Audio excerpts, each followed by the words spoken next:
Boa noite, amigos e familiares. Estamos mais essa noite com super convidadas para falar um pouco sobre a importância da equipe multidisciplinar no tratamento da pessoa idosa com demências. O Brasil é um país velho. Embora difícil de se acreditar, essa fase já faz parte do nosso cotidiano da população brasileira. O Brasil já há muito tempo deixou de ser um país do futuro, de um país de jovens, e passamos a ter mais cabelinhos brancos. O indivíduo passa a ser considerado idoso a partir dos 60 anos, em países em desenvolvimento como o nosso e a partir de 65 em países desenvolvidos. O Brasil tem cerca de 20 milhões de pessoas acima dos 60 anos.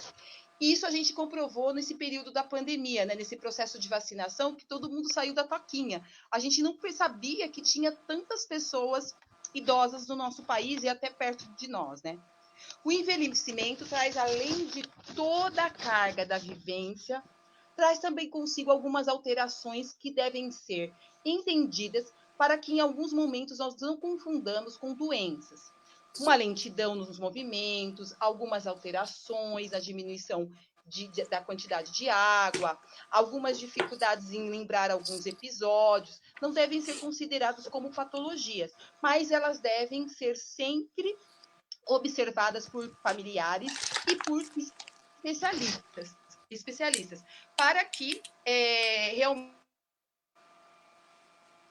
realmente se diagnostique que isso está normal, que é um processo de envelhecimento, ou se existe alguma patologia. E aqui estou com vocês com três super profissionais que nós vamos discutir um pouco a respeito disso, sobre o tratamento e sobre a avaliação das pessoas idosas. Com vocês, vou deixar elas se apresentarem, porque todas elas são amigas pessoais mesmo, né?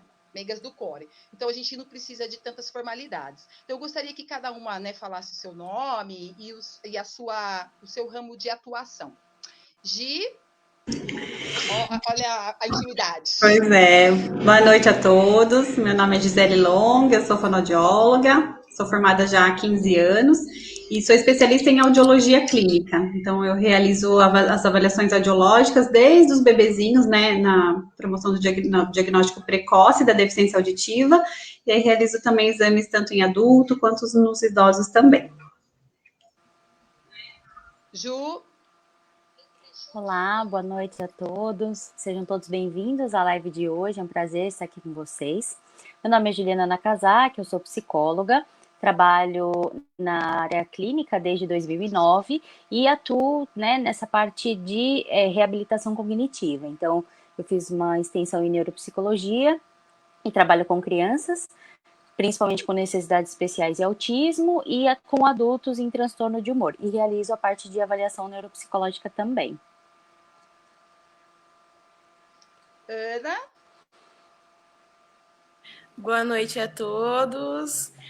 Prazer, meu nome é Ana, sou fisioterapeuta, atuo na área do Pilates, com idosos e pacientes com doenças de osteomioarticulares. Já faz 2 anos que estou trabalhando nessa área. Muito prazer, sejam bem-vindos à live. Eu sou a professora Ana Cristina e eu sou psicopedagoga clínica institucional e também tenho especialização em educação inclusiva e alguns cursos também na área de idosos com demência, né? A minha inserção nesse mundo se deve à patologia da minha mãe. Então, o despertar da curiosidade era justamente para auxiliá-la nesse processo tão difícil, né, para a família, né? É difícil para o idoso e é difícil para a família. E nessa live a gente vai também refletir um pouco sobre essa discussão de quem que é a responsabilidade por esse atendimento, né? Às vezes a gente acha que só o geriatra ele dá conta dessa amplitude, né, do caso do idoso. E não. Outros profissionais, eu percebo como a minha mãe, lógico que a geriatra ela é o comando, né, o carro-chefe, vamos dizer assim, né? Mas a fisioterapia, a TO, psicóloga e a fono, elas são parceiras fundamentais e que diminuem muito o impacto da doença, né, do processo da doença, e também nos orienta a como lidar com essas situações, né? Os familiares ficam muito sensibilizados com toda essas dificuldades. Então, a primeira pergunta que eu tenho para as convidadas, eu peço que vocês conceituem a área de vocês, né? Cada uma na sua área de atuação, o que é a psicologia, o que é a fono, o que é a fisioterapia, e, além disso, como a sua área ela contribui na estimulação desses idosos e também como podem contribuir para a orientação das famílias, que eu falo que esses dois pontos são muito importantes, o tratamento do idoso, mas o tratamento da família. Quer começar, Juliana? Então, vamos lá. Bom, a psicologia é uma área que compreende e que atua diretamente no comportamento humano. Então, desde o nascimento, até às vezes antes do nascimento, né, existe a psicologia que trabalha com as gestantes, né, e parturientes. Então, a gente começa a trabalhar com as questões da emoção, do comportamento, das questões cognitivas, tudo que envolve o nosso cérebro, tudo que envolve a nossa mente, ela está relacionado com a psicologia. Cada área, existem, né, diversas áreas que compreendem, né, a ciência, a psicologia, então, desde da ação nas organizações, nos hospitais, em clínicas particulares, com crianças, na área do esporte, na área jurídica, muitas áreas, né, estão tem o psicólogo como um profissional que atua dentro delas. E na parte dos idosos, a gente trabalha tanto na parte de avaliação neuropsicológica, que é fundamental para poder direcionar algumas questões para o geriatra, né? Claro que é o médico que bate o martelo, que fecha o diagnóstico, mas é através das avaliações de testes específicos que o psicólogo ou neuropsicólogo, né? A neuropsicologia também é extensão da psicologia, que trabalha e que é habilitado para poder fazer a aplicação, a interpretação, né, desses testes e elaborar o laudo que vai ajudar, auxiliar, né, na parte diagnóstica. Então, esses testes, eles são tanto na parte da cognição, da inteligência, né, de como está o funcionamento do cérebro desse idoso, também compreendem a parte das memórias, né, então a gente não tem uma memória só, a gente tem memória de curto e longo prazo, a gente tem uma memória de trabalho, né, operacional, então aquelas coisas que a gente aprendeu alguma vez na vida e depois rega para sempre, como ler e escrever, né, alguns objetos que fazem parte do nosso cotidiano, nomear coisas, então a gente faz parte desse outro tipo de memória, a nossa memória emocional, né, então de eventos que fizeram parte da nossa história e que foram significativos, tanto positivos quanto negativos, né. Existem testes relacionados à questão de orientação, né, do espaço e do tempo, então que dia é hoje, que horas são, onde você mora, né, que país, que cidade, que estado. Então, tudo isso pode ser avaliado. Então, a partir do momento em que o idoso ele começa a apresentar uma mudança de comportamento, né? Então, quem convive com esse idoso, seja filhos, netos, né, parentes ou amigos, inclusive, ou o próprio, né, cônjuge, de repente percebe que tem alguma coisa que está diferente, né? Pô, sempre fazia isso daqui, hoje esqueceu. Mas muitas pessoas vão, né, imaginando que se esqueceu faz parte do envelhecimento. Sim, todos nós estamos envelhecendo. A partir do momento que a gente nasce, a gente nunca volta para trás, né? A gente está sempre envelhecendo. O corpo também sofre, né, com esse processo natural. Na terceira idade, dos 60, 55, 60 anos, existem sim a possibilidade de algum déficit, né? Nessa parte da memória, de que é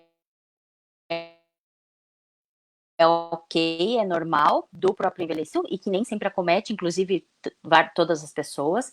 Mas quando essa perda de memória, esses lapsos, eles começam a comprometer o funcionamento da pessoa, a gente começa a pensar, então, que é importante observar e, sim, procurar especialistas para verificar se existe algo acontecendo ou não, né? Então, a psicologia, dentro né, coletando todos esses dados dos familiares, dos cuidadores dessa pessoa, comece então a pensar que existe ou não a possibilidade de um diagnóstico, seja de Alzheimer ou de uma demência senil ou de outros tipos de demência. Então, a gente vai coletar todos esses dados, né, nessa avaliação, conversar com todo mundo da família, explicar o que cada um, dependendo, né, das hipóteses diagnósticas, o que cada doença pode ou não trazer, né, de comportamentos, de mudanças na vida desse idoso, e realmente fazer esse acolhimento e preparar a família, porque, como eu disse, são outras, né, especialidades que essa equipe multidisciplinar precisa acontecer, né, como na maioria das questões relacionadas aos transtornos, né, psicológicos ou psiquiátricos, precisa, né, disso, porque cada um ali vai complementar o trabalho do outro. Então, na psicologia, a gente faz essa parte da testagem e depois do diagnóstico fechado, a gente monta, né, um plano de reabilitação cognitiva. Então, de fazer estimulações de acordo com a necessidade daquele idoso. Mas essa parte eu vou falar um pouquinho mais para frente, né? Mas basicamente a área da psicologia para idosos é relacionado, né, à questão da estimulação cognitiva e também da estimulação das habilidades sociais que podem ser né, por conta do diagnóstico de demência.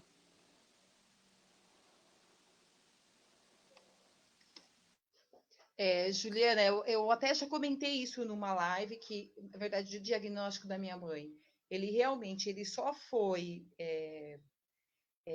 dado como, né, concretizado, né, como Alzheimer, depois da avaliação neuropsicológica, por conta justamente de avaliar pontualmente essas habilidades cognitivas. E eu me lembro da avaliação, quando a Kelly, ela avaliou a minha mãe, que tinha um momento da avaliação que era, acho que, para nomear objetos, lembrar ou fazer esse tipo de relação. E isso ela não estava conseguindo fazer. Mas uma outra habilidade que era cálculo, acho que era cálculo mental, que começava no 100, e daí era 100 menos tanto. Aí ela tinha que fazer, e aí ela ia saindo, vai retrocedendo até zerar. E aquele falou que ela falou, você acredita que ela conseguiu chegar até o zero?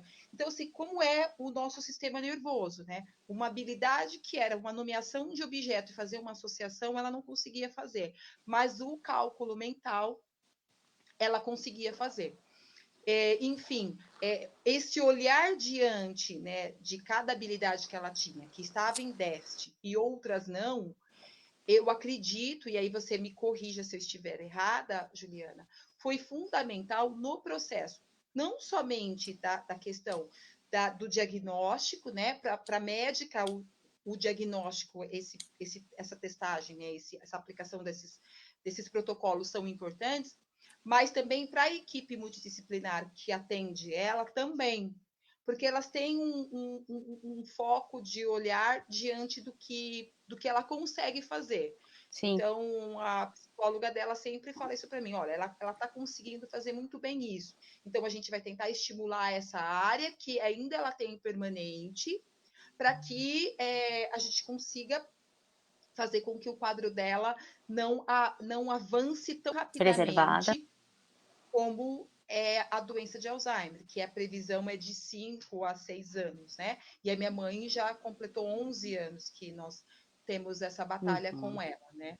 Então, eu acredito que fica a dica não só para os familiares, né? Mas também para o poder público, porque é uma testagem cara, né? E como nós estamos falando que a população idosa ela está numa vertente de crescente, a tendência que todos os tendência protocolos eles são pagos, né? Não... Sim, não é barato, né? Então, esse atendimento, na verdade, teria que já estar disponível na rede SUS, porque se tem uma população que a maioria está envelhecendo, e isso se deve também pela qualidade de vida, enfim, avanço da medicina, são ganhos que a humanidade tem e permite que nós vivamos mais. Mas as políticas públicas também têm que ser atualizadas frente a essa situação. Vou passar a palavra para a Ana. Então, Ana, conceitua para nós, para quem está nos ouvindo, né? Boa noite, dona Nadir, vizinha, Solange, Aline, Renata, Ju, Catarine, beijo no coração a cada um dos que está nos escutando. Tem bastante pessoa vendo, mas eu não estou conseguindo enxergar os nomes.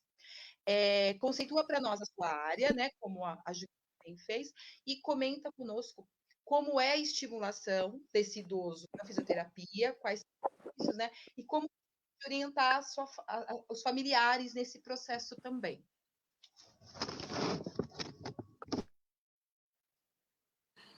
Boa noite, Ana, tudo bem? Então, a fisioterapia ela é uma área da saúde que diagnostica disfunções morfofuncionais, né, cinético-funcionais.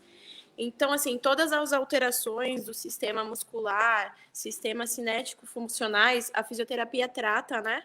Então, o que eu posso falar a respeito desses idosos é que estudos apontam que a atividade física, né, ela é importantíssimo para o processo de envelhecimento em si. Claro que o sedentarismo, ele tem como papel colaborativo também as demências, tipo, o sedentarismo e a falta de atividade física no idoso, ela causa regularmente um processo de falta de desenvolvimento aí cognitivo. Então, a fisioterapia, ela apresenta sinais e sintomas, através de sinais e sintomas do idoso, né? E as suas limitações, ela faz uma avaliação individualizada, né, levando em consideração e observando itens como amplitude de movimento, força muscular, desvios posturais e capacidade respiratória desse idoso. Além de trabalhar também com ele a coordenação motora, o equilíbrio, a imagem própria dele corporal, e também os dados conforme ele vai percebendo com sua vida diária, tipo, as atividades que ele tem da vida diária. Então, buscando com os familiares e com os cuidadores, a gente consegue traçar um planejamento aí de tratamento para esse idoso que tenha esse grau de demência ou que seja diagnosticado com essa demência conforme os dados relacionados, né? Então, a influência da fisioterapia na cognição desse paciente, ele vai através da captura de estímulos externos, né? Através das vias sensoriais e da transformação, né? Assim, pode acontecer através do tratamento, uma elaboração, um armazenamento, uma recuperação e uma reutilização desses estímulos que talvez o paciente ele tenha perdido, né? Nós, da fisioterapia, nós seguimos um protocolo, às vezes, subjetivo, mas tem um protocolo guiado também, que vai de exercícios ativos para amplitude de movimento, o alongamento, né, o fortalecimento muscular, os exercícios aeróbicos, o treino de equilíbrio, que é muito importante para a terceira idade, que conforme o envelhecimento eles vão perdendo o equilíbrio, né? E atividades também para memória, como contagem das séries. O paciente ajuda a gente a contar o número de séries, né? Para que ele possa armazenar, e foi comprovado isso cientificamente, que a contagem, a atividade física causa uma manutenção ou até pequenos ganhos de processos cognitivos, né? Devido à circulação sanguínea no cérebro, o fluxo aumenta, o fluxo da sanguíneo aumenta no cérebro, o aumento das demandas metabólicas também, e os fatores de amadurecimento do hipocampo, né, que é muito acometido no caso de demência e da doença de Alzheimer, né, e também o aumento do tecido cerebral. Então, a atividade física ela tem vários benefícios à saúde do idoso com demência, até as pessoas também que não, até os idosos, né, que não são acometidos por demência, mas isso faz com que haja, né, dessas doenças cognitivas. Então, assim, já no processo de envelhecimento, ocorre normalmente alterações fisiológicas e o declínio cognitivo dos reflexos do idoso. Então, isso causa uma fragilidade maior para o idoso e uma alteração do controle. Isso daí prejudica a independência, a mobilidade corporal desse idoso. Como exemplo, eu atendi uma paciente que tinha Alzheimer, né? Tem Alzheimer do grau avançado, né? E nós fizemos um tratamento, né, numa equipe multidisciplinar com essa paciente, através da musicoterapia. Essa paciente tinha muito grau de agressividade, ela não aceitava fazer nenhum tipo de exercício físico, nenhum tipo de terapia, né? Então, assim, essa paciente, ela, com o auxílio do músico, com o auxílio do psicólogo, a gente conseguiu que ela colaborasse. No caso, coletando dados dessa paciente, ela gostava, quando era mais jovem, de moda viola, né? Sertanejo, moda viola. Então, com essa paciente, escutando essas músicas, nós conseguimos que ela colaborasse para andar, falar, que ela tinha um déficit muito grande de fala, né? A gente conseguiu que ela andasse, conseguiu que ela dançasse, conseguiu que ela fizesse algumas atividades aeróbicas, alongamento, com prazer, com qualidade de vida, né? O que a fisioterapia promove muito isso, que é a qualidade de vida. Então, assim, como profissional da saúde, né, na fisioterapia, para os familiares e para o paciente, a melhor coisa é a prática de atividade física regular, né? E também o diagnóstico recente, o diagnóstico, como eu posso dizer, o diagnóstico antes que o idoso tenha um grau de demência elevado, né? Então, assim, retardando assim um sofrimento das pessoas que estão em torno dele, um sofrimento dos familiares, né? E a fisioterapia ajudará os familiares a entender melhor a doença de Alzheimer e as limitações que o paciente causa, que o paciente vai ter, né, conforme for aumentando isso, aumentando o grau de demência. Então, assim, além de promover um alívio imediato para o paciente, uma qualidade de vida e um bem-estar para as pessoas que são envolvidas, sabendo lidar com a doença, né? Porque geralmente o paciente ele tem um nível de rigidez muscular muito grande e o profissional da fisioterapia ele causa esse alívio e essa qualidade de vida para o paciente, né? Para cada área eu tenho sempre as histórias. Não gostaria de ter, né? Porque são Sim. vivências que assim que eu tenho com a minha mãe e que são difíceis, né? Mas eu procuro sempre compartilhar com o outro, porque eu acredito que possa ajudar as pessoas a enxergar de uma outra forma. Na fisioterapia, isso há uns 2 anos atrás, que já faz um tempo que a minha mãe é acompanhada por equipe multidisciplinar, não é uma situação que aconteceu há 15 dias. Desde que nós recebemos o diagnóstico, houve uma troca de profissionais por conta de convênio, por conta disso. Mas ela nunca ficou sem esse processo de estimulação.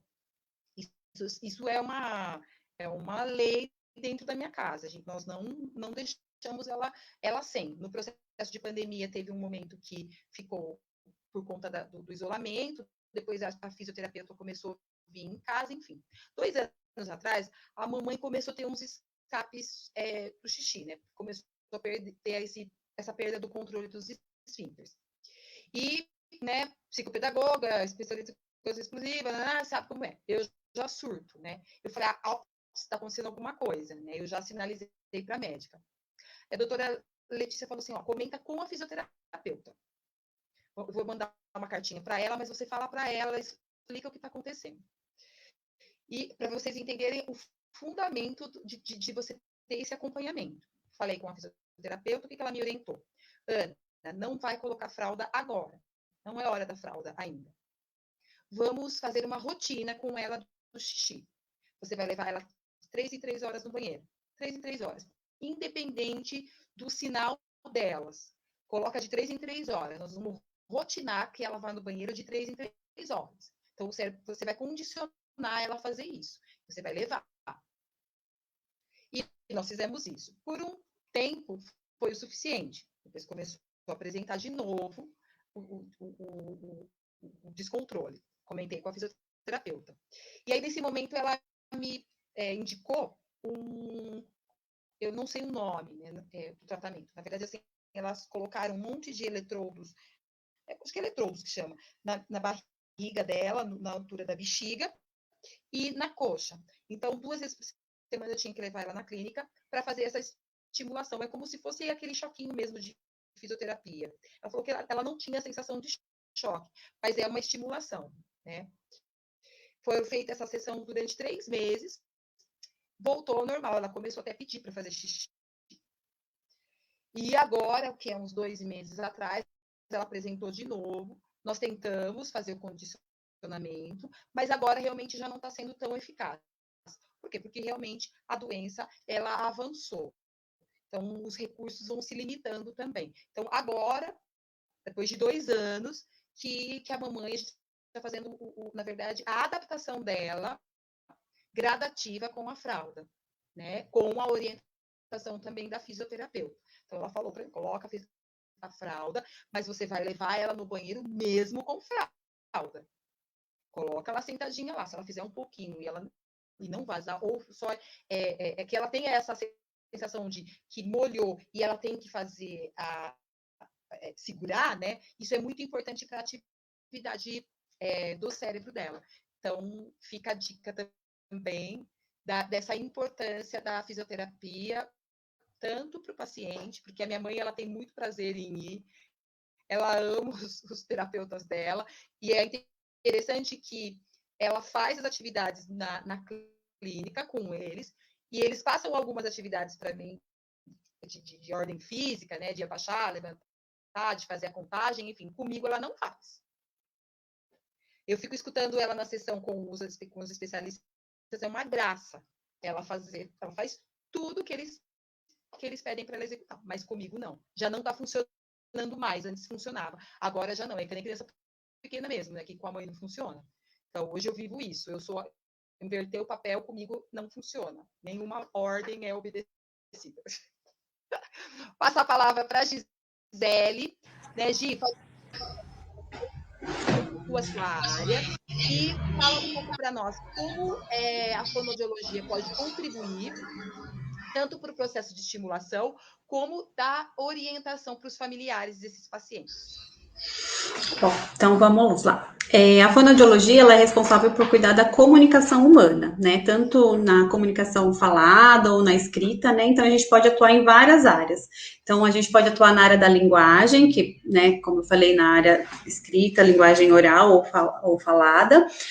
O fonoaudiólogo também atua na área da voz, na área da fala, distúrbios na fala, na área da audição, que é a minha especialidade, nas alterações da musculatura orofacial, pacientes que têm dificuldade nas funções de deglutir, no mastigar, né, e nas crianças que têm dificuldade de aprendizado, né. Então, a fonoaudiologia, ela pode atuar tanto na prevenção como na promoção, né, da saúde, vai realizar as avaliações, o diagnóstico e as reabilitações, né. Então, o fonoaudiólogo vai dar a orientação, ele vai intervir para melhorar essas estruturas e essas funções para favorecer esses processos da comunicação. E nos idosos, o que a gente mais pensa hoje em dia é na questão da qualidade de vida, né? Então, assim, a qualidade de vida não inclui só a ausência da doença, né? Mas a gente também tem que pensar na capacidade deles atenderem às necessidades funcionais diárias, né? Então, isso faz com que o idoso tenha maior independência e autonomia, né? Então, assim, diante da área da fonoaudiologia, são várias alterações em que o fonoaudiólogo pode atuar.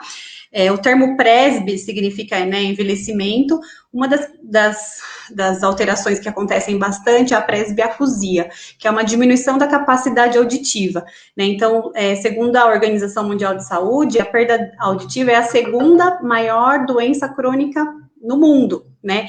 E então tem estudos que falam que a partir dos 65 anos, quase 60% das pessoas vão ter algum problema de audição. E o que acontece?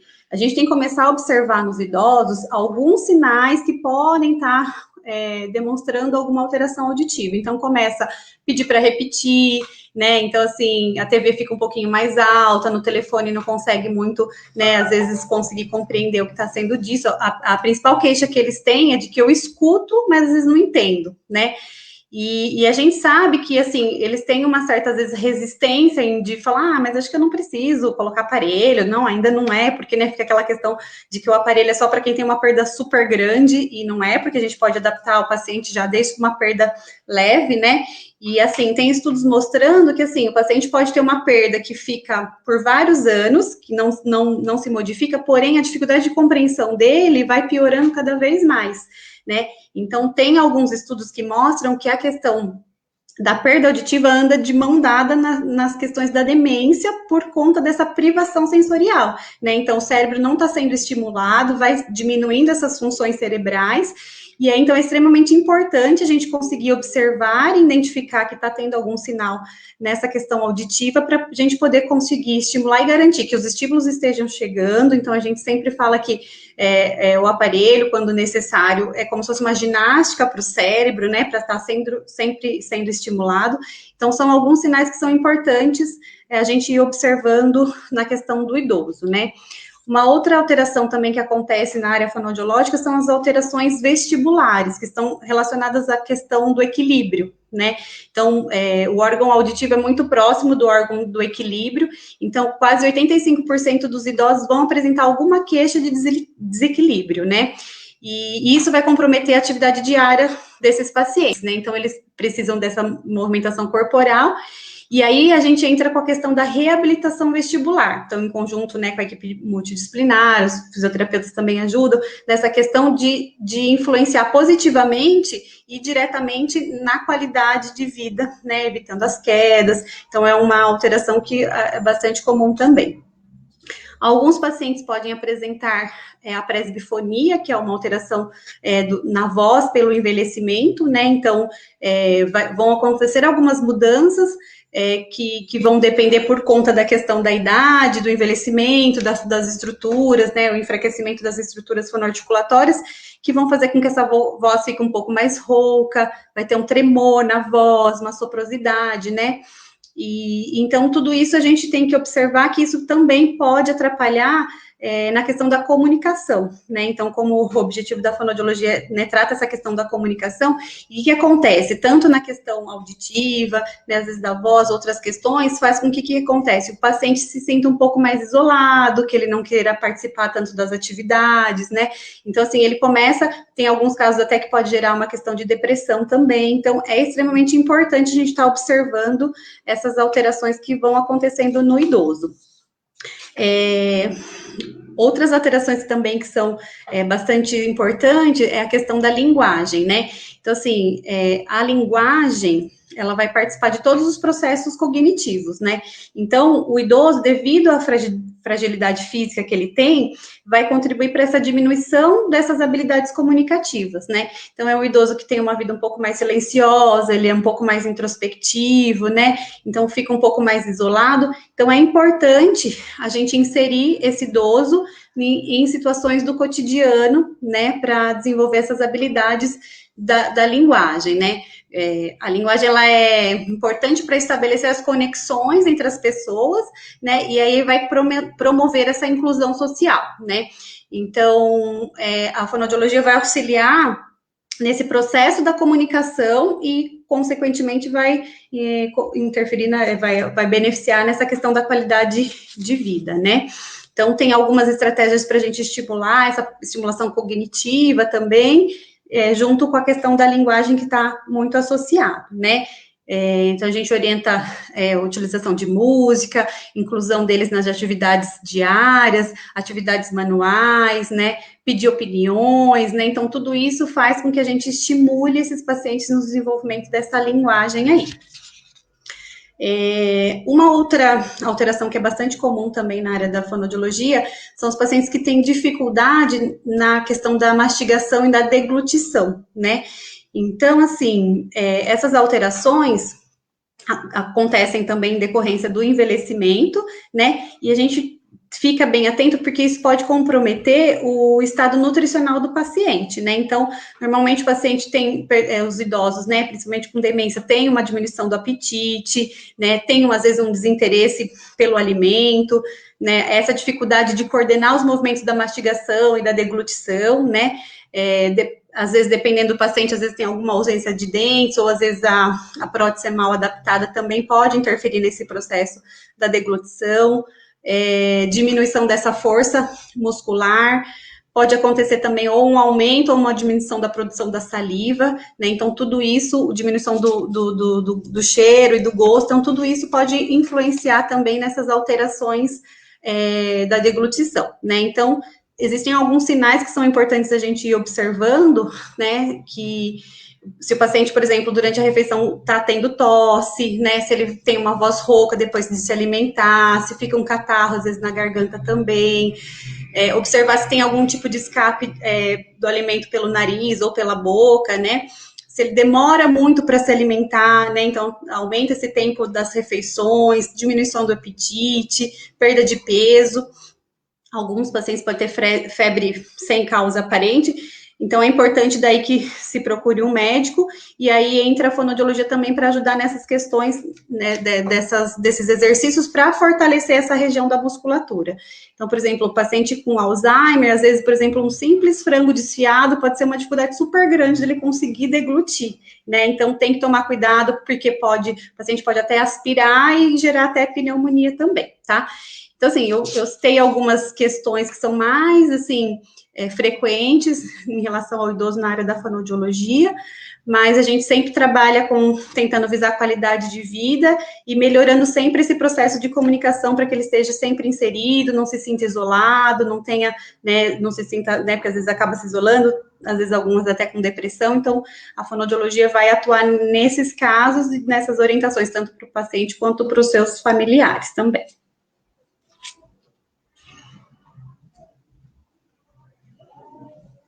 Isso, gente, eu vou confessar para vocês. A pessoa estava com toda a vergonha do mundo de falar. Ela simplesmente foi a rainha da retórica do negócio aqui.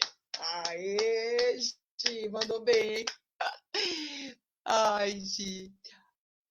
Eu lembro da fonoaudiologia, tem duas situações que eu passei com a mamãe. Eu vou falar a primeira, que é sobre a deglutição. Realmente, esse processo, porque primeiro ela entrou num processo que ela começou a ficar intolerante com alguns alimentos. Tudo que era verde. Você não podia pôr nada verde no prato. Ela passou a não comer legumes, enfim. Nós estávamos com muita dificuldade nisso. Foi para a geriatra. A geriatra falou, não, quem vai atuar nessa área e vai te orientar é a fono. Escreveu, ela falou, vamos ver o que a fono vai falar. E aí ela orientou, porque eu estava batendo tudo no liquidificador. Para que eu falei, ela não pode ficar assim, então eu batia tudo. Ela falou, não, você vai bater um pouco, porque você tem que garantir essas vitaminas no organismo dela. Mas você vai deixar pedaços. Se você tirar tudo de uma vez e deixar essa papa, vai chegar uma hora que ela não vai comer nada. E fui fazendo dessa forma. Hoje ela voltou a comer os legumes direitinho no prato. Uma outra situação que ela não come, por exemplo, feijão. Feijão não tive como, e ela tem uma deficiência de ferro, então ela precisa do feijão. E aí a fono também orientou. Ela falou, não bate a massa e força ela a ter essa mastigação. A mastigação ela é fundamental, a gente não pode perder. O outro processo foi que agora ela tem uma lentidão para mastigação. Ela demora mais ou menos 1h30 a 2 horas na refeição, principalmente no almoço. Então, o almoço, quando ela senta 12h30, mais ou menos, que é o horário de ela almoçar, ela vai terminar 2h15. Então, é o tipo, tira prato, põe prato, esquenta prato no micro-ondas para ela não comer a comida fria. Eu já ia colocar na boca, né? Aí a fono... Não é hora disso. Se ela esquenta a comida, põe a comida, esquenta a comida, quantas vezes você tiver que fazer isso? Mas ela senta e ela vai comer sozinha. Ela vai mastigar, e a mastigação está ficando lenta. Só que se você tirar isso dela, o movimento, enfim, você vai acarretar outros problemas. Então, essa foi uma. A outra, que aí eu choro, porque isso me incomodava muito. E era um incômodo meu até com ela, porque eu achava que ela tinha esquecido do meu pai. E isso me doía muito, porque eu não via ela falar do meu pai, eu não via ela perguntar do meu pai. E eu falei, gente, eles se amavam tanto, como é que ela pode esquecer? Eu sei do quadro da doença, eu sou orientada, por isso que eu falo como é importante a equipe multidisciplinar. Porque quando você está na situação, você não é profissional. Eu sou a filha, então eu me coloco no lugar de filha. Então eu me dou ao direito de sofrer, de fazer as minhas besteiras, enfim, como qualquer outra pessoa. Então eu vivo como filha dentro da minha casa. E isso me incomodava, e um momento eu fui falar com a fono e ela falou assim, o que te incomoda mais em toda essa situação? E aí eu comentei com ela, falei, você acredita que ela não pergunta do meu pai? E aí eu comecei a chorar. Ela falou, Ana, não é assim, as memórias dela não é que não acontecem, acontece de uma outra forma. Enfim, ela pediu para eu fazer um portfólio de fotos de todos os momentos, desde o começo do namoro deles, casamento, né, até o último estágio. Na semana seguinte, eu entreguei esse portfólio. E ela começou a trabalhar com esse portfólio. Passados 3 semanas, ela pediu para que eu entrasse junto na sessão com ela. E aí ela mostrou a foto do meu pai, tipo, uns 2, 3 meses antes do falecimento dele. Ela não reconheceu. Não expressou nada, quem é, não vinha. E aí ela começou a regredir o tempo. Quando chegou na foto que ele tinha por volta de uns 40 anos, ela tirou a foto e começou a beijar. Ela falou assim, esse é o meu amor. Ele trabalha lá na casa. E logo ele vai chegar e eu tenho que fazer a janta para ele. Aí ela olhou para mim, ela falou, você conseguiu entender que em algum lugar vocês todos estão. Ela só não consegue verbalizar. Então, quando você tiver necessidade disso, porque é uma necessidade sua, não é uma necessidade dela, você faz esse processo com fotos, tenta voltar o tempo, traz na memória dela as coisas que ela já viveu, porque você vai se fazer presente nesse momento. Seu pai, para ela, ele existe, mas não nesse tempo, é num outro momento.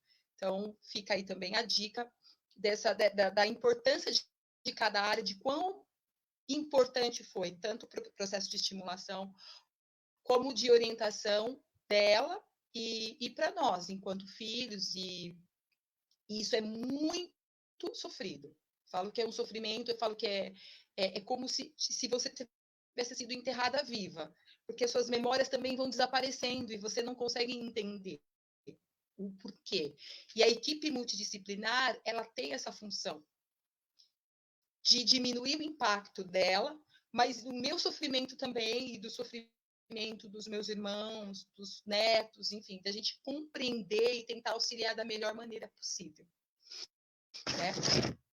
Continuando a nossa live, a proposta agora é para que vocês entendam como funciona um estudo de caso. Né? Eu vou propor para as meninas um caso parecido com o da minha mãe, só que, na verdade, é do pai de uma amiga minha, que está nos escutando, eu só não vou falar o nome porque eu não pedi a permissão e autorização dela. Enfim, o estudo de caso com a equipe multidisciplinar, ela funciona assim, né? Nós discutimos o caso. Cada uma das áreas, elas vão contribuir em alguma situação, de acordo com um relato que é trazido ou pelo médico, no caso, foi um familiar, ou pelo próprio familiar. Às vezes, não necessariamente, às vezes você percebe que é uma ausência de movimentação, você tem pessoas que vai direto na físio, outras procuram os especialistas das áreas, né? Às vezes não é nem o médico que indica. No meu caso foi assim, quando eu percebi o processo da minha mãe, eu já comecei a procurar quem nos ajudasse, antes mesmo do diagnóstico ser concretizado, concluído. Então, o nosso paciente é um paciente com mal de Alzheimer, é um homem de 83 anos, ele apresenta uma redução na mobilidade global, ele anda, mas com muita dificuldade de equilíbrio ao se levantar. A filha comenta, o filho comenta que ao levantar ele perde o equilíbrio e quando vai dar os primeiros passos, ela observa que demora um tempo para ele conseguir se reorganizar e estabelecer esse equilíbrio para continuar a marcha.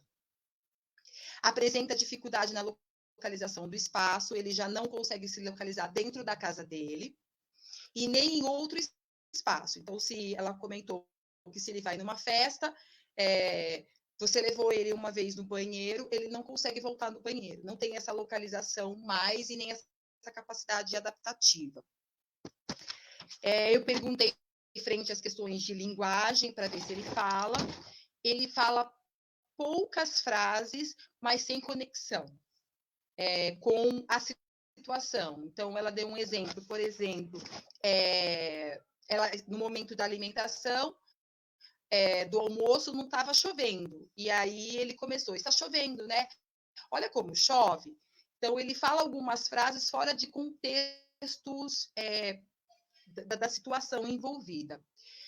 Outro fator é a questão que ela mais sofre, e que isso não acontece com a minha mãe. Eu achei muito interessante, porque ela convive comigo e com a minha mãe. A minha mãe tem picos de agressividades, mas ela reage muito bem com as medicações, então a gente consegue conter. No pai dela, os picos de agressividades estão muito intensos e eles não conseguem identificar o que causa esses picos dele. Se é uma situação, enfim, ela não sabe como proceder. Mas ele fica extremamente agressivo, a ponto de eles terem que, às vezes, fechar ele dentro do quarto e chamar o SAMU. Porque eles não conseguem fazer com que ele retomem ao processo, né, de calma, enfim, ele não consegue nem escutar. Então, esse é o nosso caso.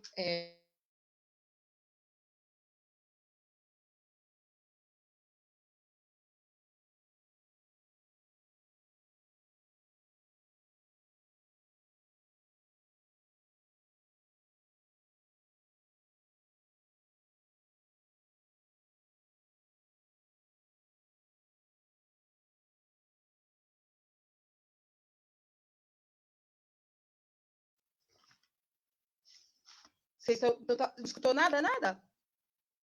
Ai, sério? Não acredito que eu cometi essa gafe. Ai. Bom, o estudo de caso vocês escutaram? Escutou, Gisele? Não? Escutou? Tá. Então, a proposta agora para nós, né, para a equipe multidisciplinar frente a essas dificuldades da família, como é que cada área pode auxiliar. A filha está nos escutando, inclusive, eu falei que se ela quiser se pronunciar, para que ela fale, se quiser interagir conosco, né, através do chat, mas eu acredito que não, porque a própria família ela tem uma resistência grande em aceitar o diagnóstico também. Esse é um fator que está impedindo de procurar o profissional, é a questão da resistência frente ao diagnóstico. E o diagnóstico do senhor Mestre, vamos dizer assim, é mal de Alzheimer, assim como o da minha mãe. Então, Juliana, eu acredito que possa começar com você. Qual é o trabalho que seria, o que você indicaria nesse caso?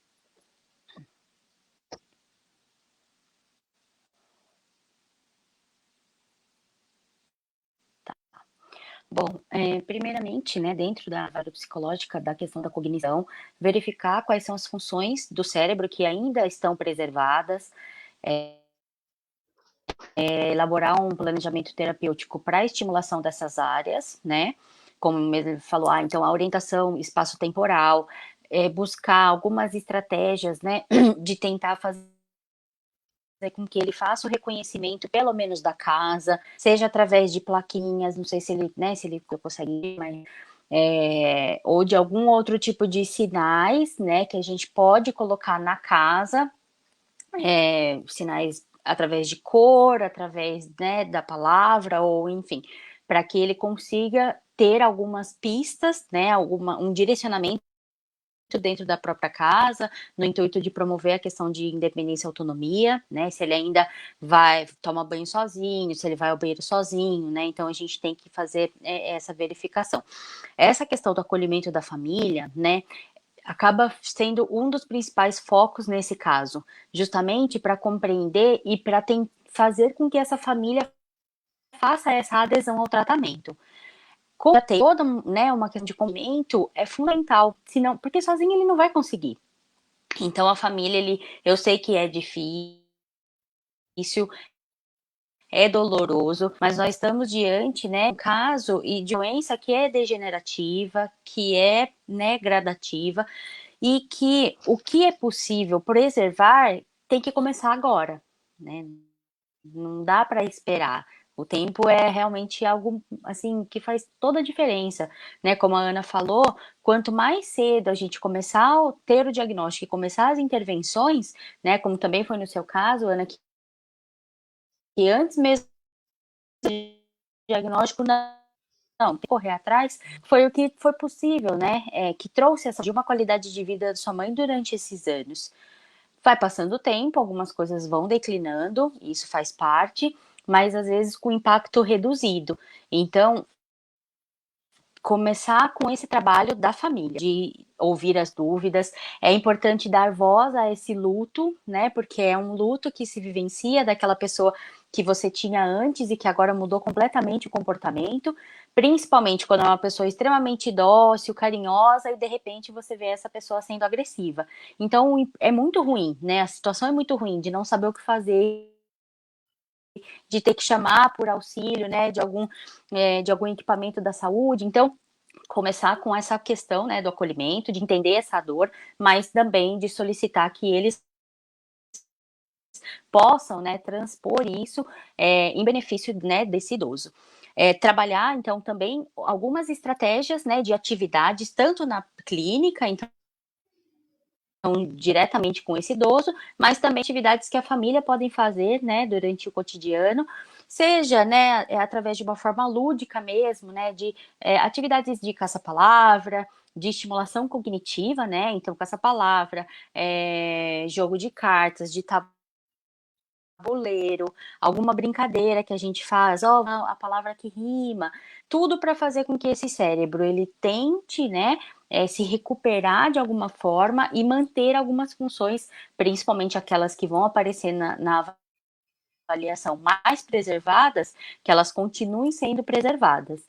E através, né, desse laudo, desse relatório, informar também, né, as outras áreas para que a gente possa ter esse planejamento mais coerente possível, né, mas essa questão eu percebo, nesse caso específico do acolhimento e né, desse manejo e dessa adesão da família como o passo primordial para que as coisas comecem a funcionar para esse idoso de uma forma diferente.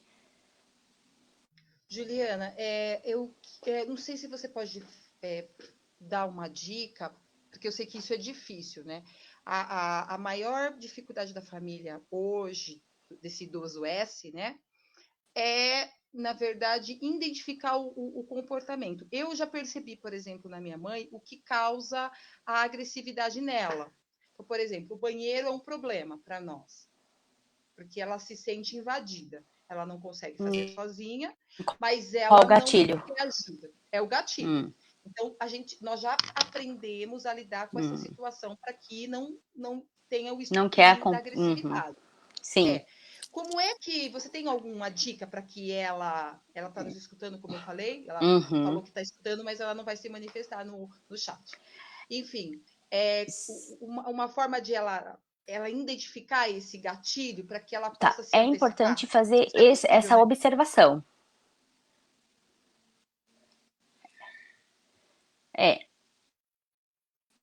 Sim, que assim, a gente não conhece profundamente o caso, mas e nem sempre vai existir uma situação específica para essa, né, para a manifestação dessa agressividade.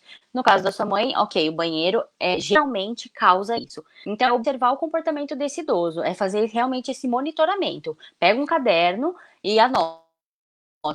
bom, tal dia aconteceu tal coisa e ele reagiu assim. Outro dia, aconteceu tal coisa e ele reagiu assim. Então, essa observação mesmo clínica do comportamento que vai trazer as possibilidades. Como eu disse, pode sim existir um específico, mas também pode ser, por exemplo, dependendo do nível que está a demência, que ele possa ter uma sensação de perseguição, persecutório, né? Ah, então eu senti que alguém tá falando mal, ou eu acho que a pessoa olhou para mim de uma forma diferente, eu não gostei, e às vezes ele não, né, não manifesta isso, ou se de repente ele tá em algum episódio depressivo, um episódio de ansiedade, né, por conta de tudo que tá acontecendo, desses picos, né, entre lucidez e lapso de memória, e ele identifica que tem alguém, por exemplo, que mudou também a forma de tratar com ele, e aí isso pode sim gerar, né, um pico de ansiedade, e acabar, né, sendo manifestado por esse idoso através da agressividade. Por isso que é fundamental, né, que a família tenha esse acolhimento e consiga perceber, porque são muitas possibilidades, né? O nosso cérebro funciona, assim, reage às vezes de uma forma inesperada. Então, a dica seria essa, né? Anota quando ele ficar agressivo, perceba, né? E assim, registre, né? O que aconteceu antes desse evento, desse episódio de agressividade, e aí começa a perceber, então sempre que acontece isso, ele reage, sempre que acontece aquilo, ele reage de outro jeito, para poder, né, ter um pouquinho de dados, e aí com isso a gente vai conseguindo trabalhar e evitar essas circunstâncias, gerar essa agressividade. Ok. Gisele, a sua contribuição, né, para sua área, ela falou da questão da fala, né, que ela já está muito, o vocabulário dele já não está tão amplo e as frases estão todas desconectadas, né? Ele fala assim, quando ele fala frases, e eu já presenciei isso nele mesmo, de estar realmente comendo, ai, tá chovendo, tá chovendo, tá chovendo, tá chovendo, tá chovendo. Ele fica repetitivo, às vezes ele repete só uma palavra, ele falou bola. Daí ele ficou bola, bola, bola, bola, bola, bola, bola, bola, bola. E não parava mais. Ela começou a ter até eu falei até para ela sair da sala. Eu falei, sai, deixa que eu uma palavra ou ele fala fora de conexões. E esse recurso que eu até apresentei para ela do álbum de fotos, para ele não foi tão funcional. Então, Você vê como, né? De um caso para outro, você a estratégia às vezes é diferente. Então, em relação a essa questão dessas frases às vezes desconecta, tem a questão do paciente não conseguir encontrar palavras para conseguir se expressar, né, que a gente chama das afasias, né.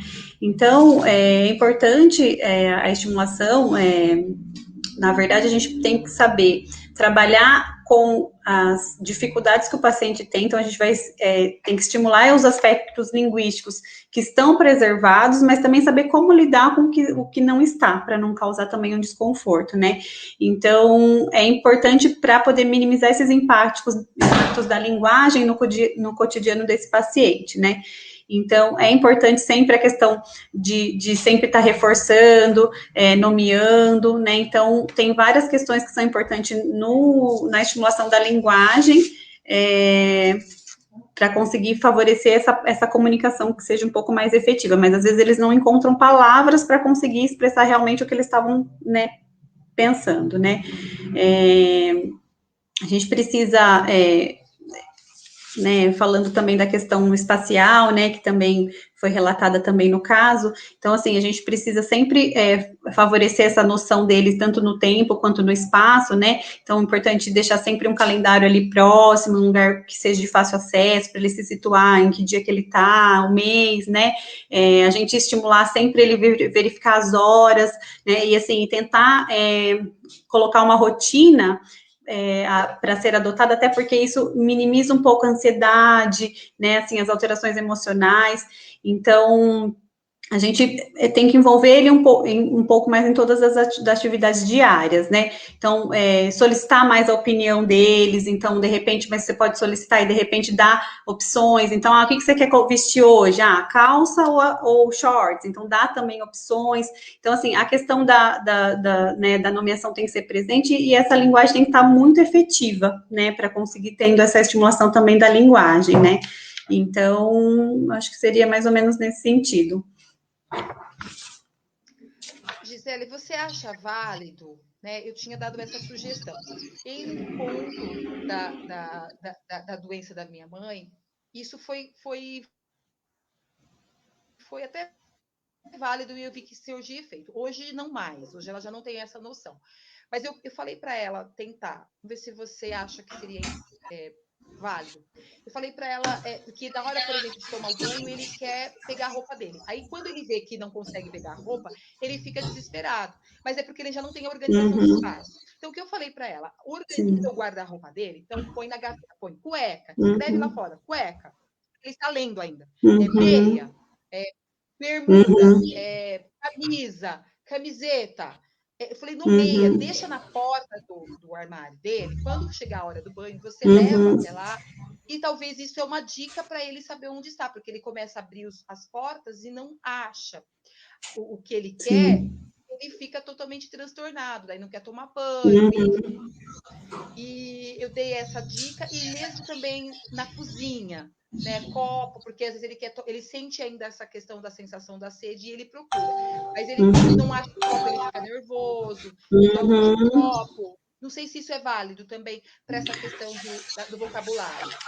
Não, eu acho que é válido sim, até para conseguir organizar, né? Porque na verdade ele se sente desorganizado, ele não se encontra nesse ambiente, né? Então eu acho que a implementação dessas ideias são interessantes sim, para ele ir identificando que ali isso vai criando uma rotina. Então toda vez que ele for tomar banho, então ele já sabe que primeiro vai ter que passar, ele já sabe onde vai estar, né? As coisas, então ele vai criando esses hábitos, né? Então assim, coisas que a gente já sabe que vai gerar alguma coisa, deixar um pouco mais de fácil acesso, mas ir nomeando para ele ir criando esses hábitos também, porque daí essa rotina vai diminuindo essa ansiedade e aí esses picos também, né, de estresse e de nervosismo que acontecem neles também, né?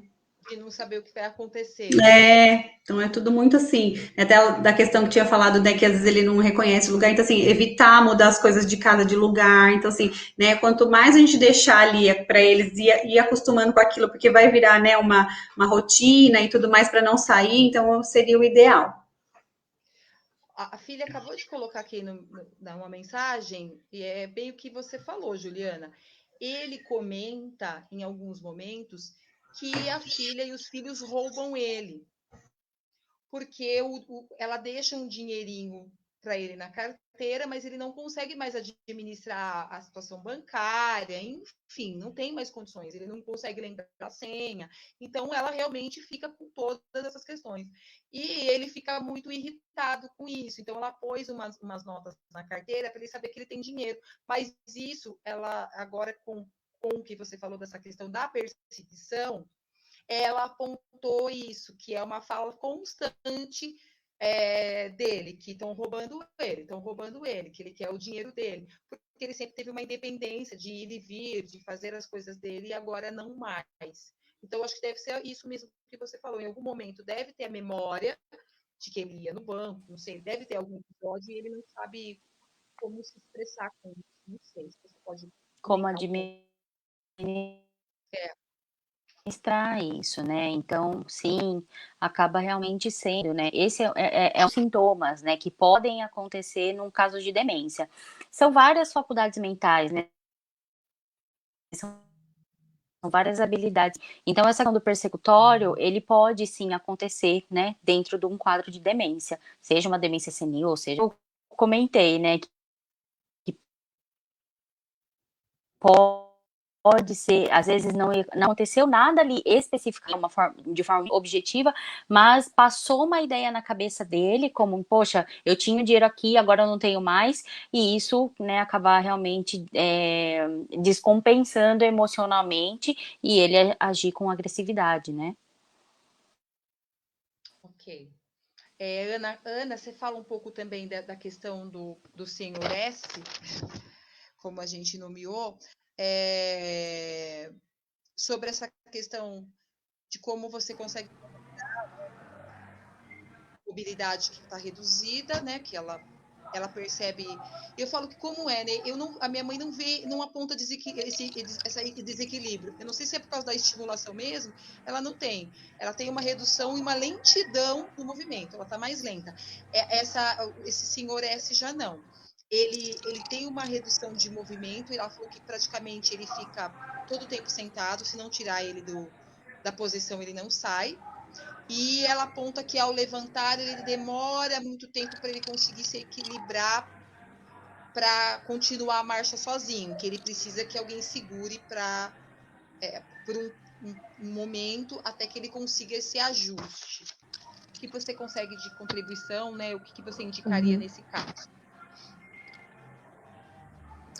Então, nesse caso desse senhor, primeiro a gente precisa analisar o ambiente que deixa ele mais confortável para poder fazer os movimentos.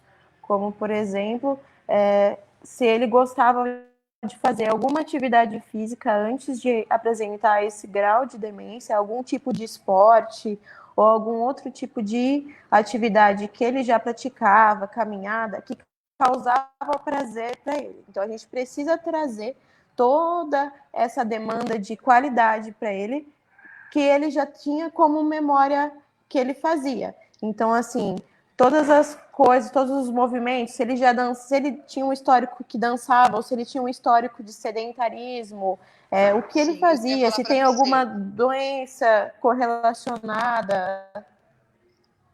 Que ele era falar, muito né? sedentário. Vixe, nada, extremamente. Então...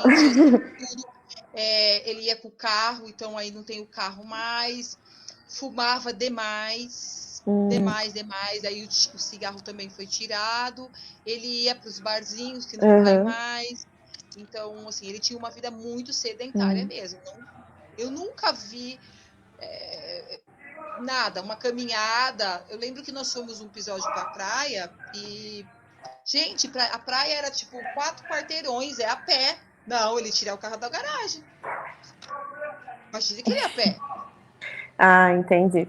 Isso daí também colabora um pouco com a falta de mobilidade, viu, Ana? A prática dele do sedentarismo em si já está armazenada no cérebro, no cognitivo dele. Então, assim, a gente vai precisar estimular novas áreas, estimular uma formação para que ele volte a ter essa memória.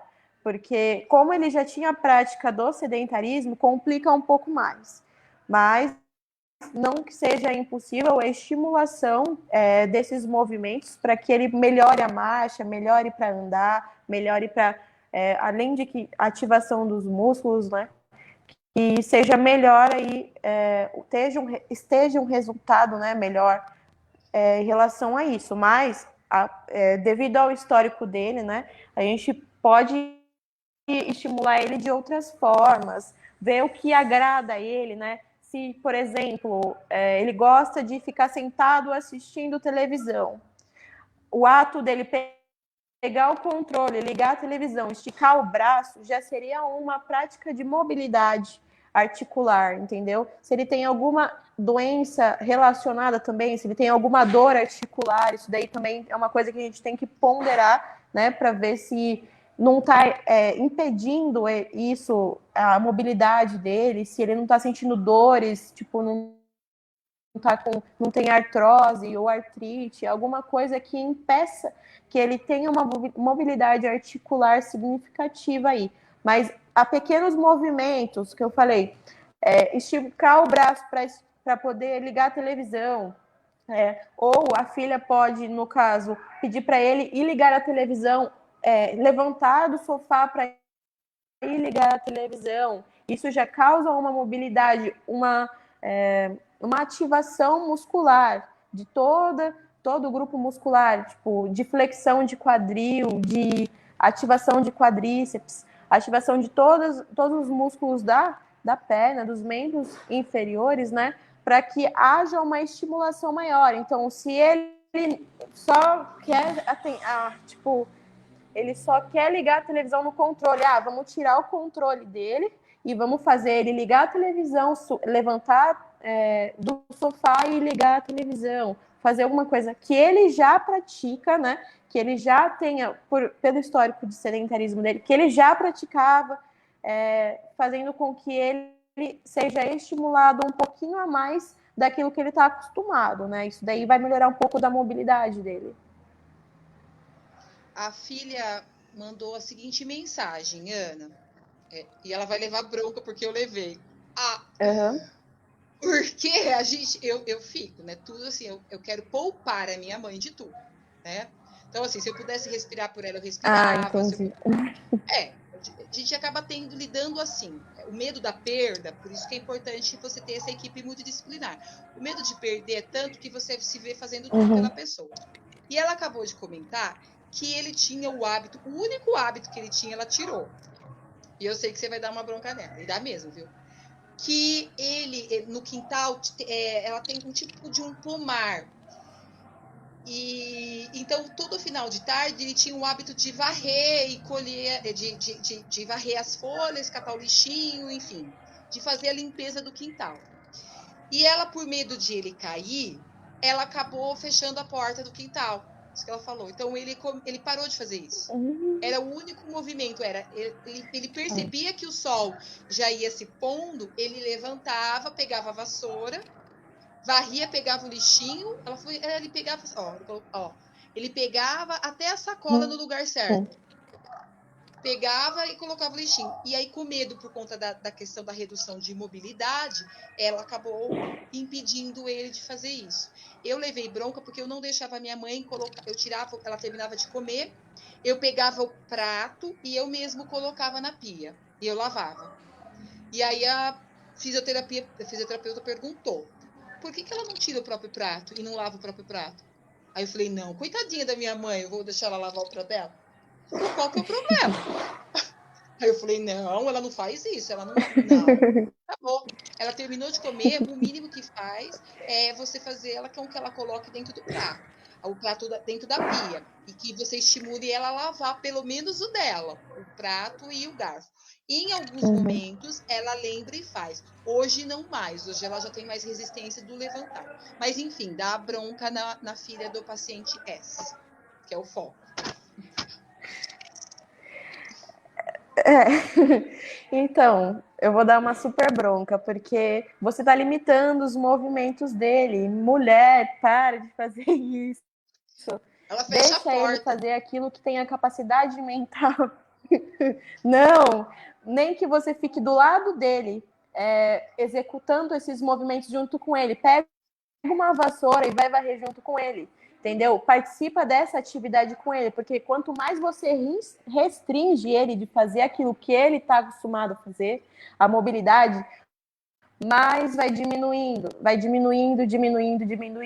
Então aí vai chegar uma hora que ele não vai querer mais sair do sofá, porque você tirou aquilo que ele tinha como hábito. Então, assim, a prática de hábito diário é muito importante para esses pacientes que têm essa demência. Então, assim, deixa ele varrer o quintal, fica do lado dele, tá com medo que ele caia? Tudo bem, é normal. Geralmente a família super protege mesmo os idosos já em si. E os idosos que sofrem de doenças como demência e a doença de Alzheimer, a família super protege mais ainda. Então, achando que o paciente perdeu todo o estímulo dele, entendeu? Não, a gente precisa estimular, a gente precisa deixar esse paciente fazer aquilo que ele está acostumado, mas precisa deixar o seu pai a varrer o quintal, porque ele precisa dessa mobilidade articular. Já tem questões da idade que já fazem enrijecer os músculos. Se ele ser privado de ter uma mobilidade articular, nem que seja passar uma roupa, pegar um cabide, varrer a casa, isso daí vai trazer sérias complicações e vai fazer com que ele tenha o grau aumente cada vez mais e com mais rapidez ainda, né? Então a gente precisa preservar esses movimentos que ele faz, né? E estimular outros também.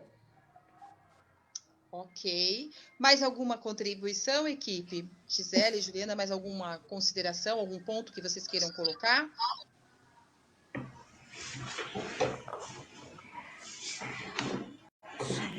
Eu queria, olha, interessante, né? A Ana ter esse ato, porque é como inverte os papéis, né? Como você mesmo falou, né, Ana? Então a gente quer proteger, ai, tadinho, mas a gente acaba, muitas vezes, por conta dessa superproteção, limitando, né? Então, como a gente tem de lidar, né, com a circunstância, então a gente acaba, né, assim, projetando no outro e limitando, né, e realmente delicado, até porque se era uma atividade que, né, falando questão da agressividade, que era prazerosa para ele, acaba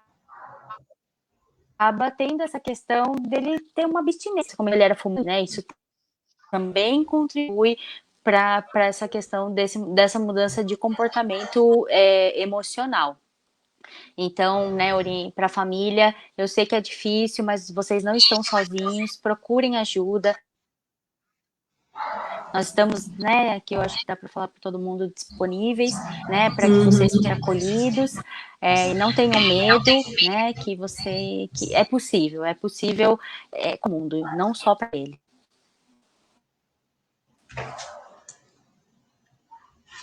O estudo de caso que nós fizemos hoje aqui com vocês, o pessoal que está nos escutando, é justamente para vocês entenderem como funciona e como é a atuação da equipe multidisciplinar. Quantos benefícios essa equipe traz, né? Pós toda essa discussão do estudo de caso, o que acontece com cada profissional? Cada um vai traçar o seu planejamento, plano de trabalho. Novamente nos reunimos para ver com que cada área vai ser feito e posterior a isso é apresentado à família, né? Para a família também ter consciência do qual vai ser os objetivos de cada área do trabalho e receber as orientações. Então, o mais importante é que essa estimulação ela tem como objetivo diminuir o impacto desse processo da demência. A doença do mal de Alzheimer é uma doença muito rápida, né? Eu percebo porque eu convivo com outras pessoas, por conta da minha mãe, eu acabo tendo acesso a outros familiares que se cruzam ou na própria geriatria ou também nas clínicas de reabilitação que eu a levo, né? Então, muitos já não estão mais aqui, né? O processo da doença, como eu disse, é de 5 a 6 anos, e normalmente esse processo já está acamado, o paciente já está acamado, né? Já faz alimentação por sonda, enfim, já tem uma vida bem limitada.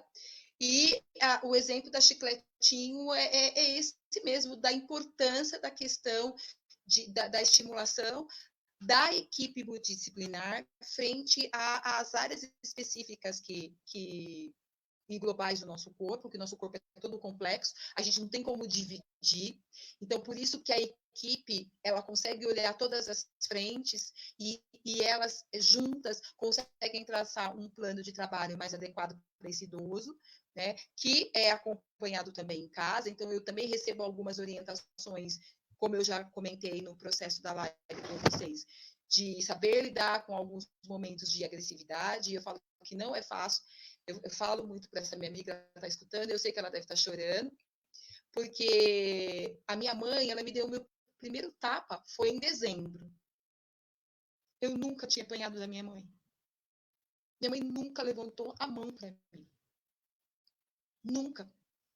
Quando ela me bateu, o processo foi, eu não sentia dor física, mas foi a dor da alma, porque eu olhava ela me dando tapa, eu não acreditava no que eu estava vendo.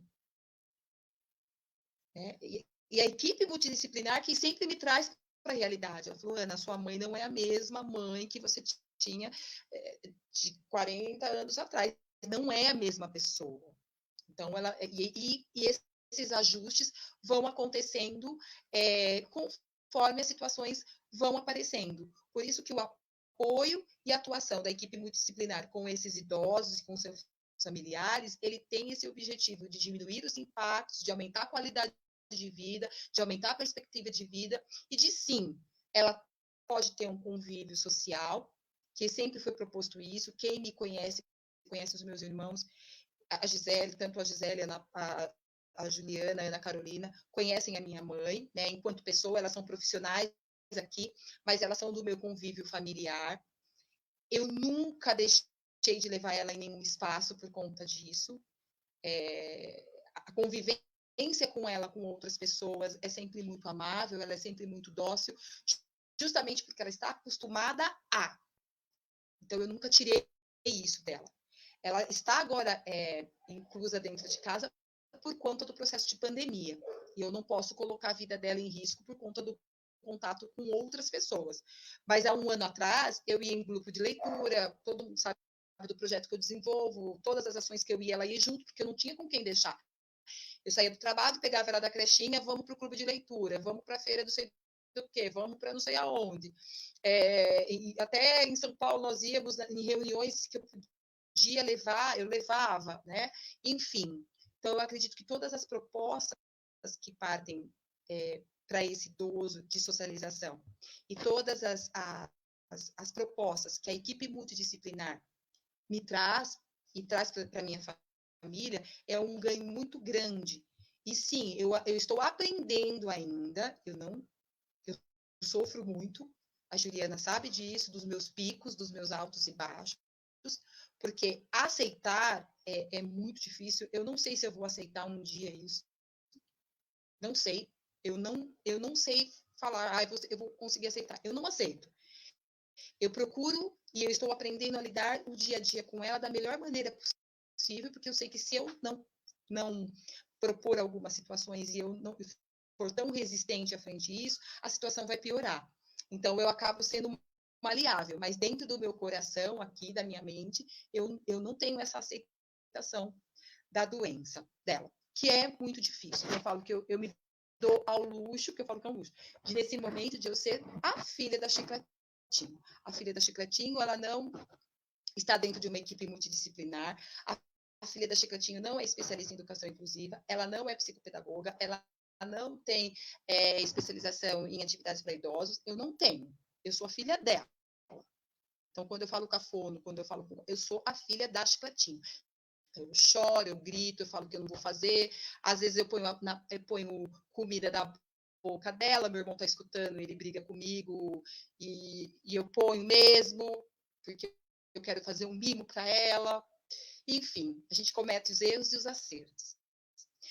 Pessoal, a gente já está com 1h20 de live, está super bom, mas eu peço que a gente parta para as considerações finais. Eu quero que vocês se despeçam das pessoas que estão nos ouvindo e, principalmente, deixem para os ouvintes as redes de contatos de vocês, né? Facebook, Instagram, se quiser deixar algum telefone, eu não sei se vocês têm algum telefone de trabalho que possa entrar em contato, enfim, que vocês façam as suas considerações e os seus contatos. Juliana? Então, novamente agradeço pelo convite, né? A gente fica nervoso na hora, mas ó, voa o tempo, né? Então, agradecer pela presença de todos. É sempre uma grande satisfação estar aqui com você, Ana, minha querida, minha irmã de coração, e, né, deixar realmente meu contato. No Facebook, a minha página é @psicóloga Juliana Nakazaki. Se alguém tiver alguma dúvida, quiser perguntar alguma coisa, pode ficar à vontade, me manda mensagem por lá, que eu vou ter a maior satisfação em poder acolher, em poder responder o que for necessário. Muito, muito obrigada, boa noite, cuidem-se, né, e nos vemos em breve. Obrigada, Juliana, Deus abençoe você, obrigado por a sua disponibilidade e sempre, né, junto.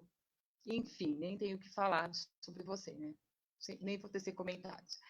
Ana Carolina, por favor, suas considerações e seus contatos. Queria agradecer de coração pelo convite. Eu fiquei muito nervosa na live. Mas se alguém quiser entrar em contato comigo, meu Instagram é Ana C. Tassoni, Ana Carolina Tassoni, e meu Facebook também é Ana Carolina Tassoni, tá? Podem entrar em contato via Messenger ou via direct do Instagram. Estarei disponível para poder tirar quaisquer dúvidas que ficaram da live, né?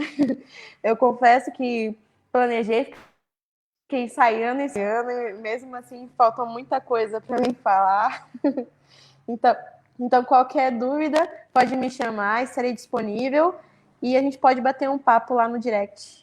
Muito obrigado, Ana. Boa noite, viu? Obrigado por todos. Obrigada, Ana, por você ter aceito esse desafio, esse convite. E espero encontrar você e a Ju em outras, com certeza haverão outras, porque a Juliana sabe que eu sou a garota das ideias, que eu amo uma coisa diferente, eu não paro nunca, né? Gisele?